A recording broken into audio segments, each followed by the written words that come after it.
everyone, Meredith here, and welcome to Market Millennia, where the insight makes an impact. Today, we're channeling our creative side. The creative process is the driving force of the furniture industry because every product begins as an idea. To explain how a concept transforms into a physical product, we're going to break down the process into 7 steps. Now, it's important to know that these steps all contribute to the product development, but they're not necessarily linear. Design is all about creativity. It's about letting your mind travel outside of the box, so it's perfectly natural for these steps to all overlap. The first step is inspiration. With this step, I always say, all work and no play doesn't work. This step is often overlooked by designers. However, great inspiration creates great product. It's all about your personal experiences and what makes your life uniquely you.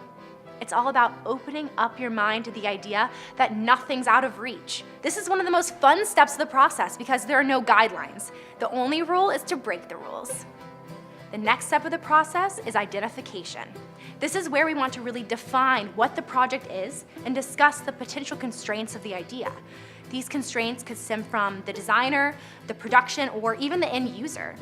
Designers sift through their inspiration and research what other people have done in the past so then they can establish what works and what doesn't. Learning from the past can help guide you to a well-developed design. The third step is conceptualization. This step is where you can let your mind wander to the most extreme circumstances. Do you want a floating car? You can sketch a floating car. In this stage, the answer is always yes. Nothing's off limits. You can sketch anything. You can write every word that pops into your head. It's a spiral of creativity. This is the time to explore every possibility without any fear of failure. In this case, crazy is the best quality a designer can have. Now, let's move on to the fourth step of the process, exploration and refinement. This is where you want to add details to whatever you came up with during your conceptualization stage. Designers take this time to shift from wild imagination to practicality. This is where you have to ask yourself those really tough questions. Is this a product that I want, or is it what my client wants? Will the budget support the idea? Does the concept cater to sustainability demands, or does it have a negative environmental impact? Questioning the idea often leads to designers getting really frustrated because you have to acknowledge that things won't always work. But keep your vision alive. There are always people that are going to tell you no, but I'm going to tell you yes. Take your idea and run with it. Step number 5 is modeling. This is where designers spend excessive time on their computers, where they strive to digitally build their ideas. This stage, there are 3 popular options designers use: pixel programs like Adobe Suites, vector programs like AutoCAD, or 3D modeling programs like Revit and SketchUp. You just have to find which route is the best fit for you and your idea. Next step, now we're talking communication. Remember when I said this process isn't linear? This is what I was talking about. It's important to be in constant communication with your client and with others that are helping you turn your vision into reality.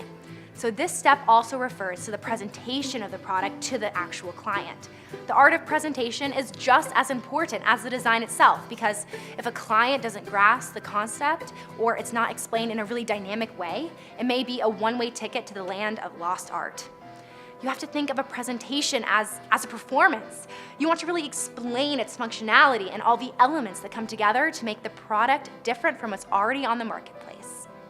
Once you've gotten the green light on your idea, you can move on to the final step of the process, production. This is where you can make prototypes and run trials to get feedback from consumers so that you can adapt your product to make it the best it can be. This is such a rewarding stage for designers because you get to see all your hard work pay off.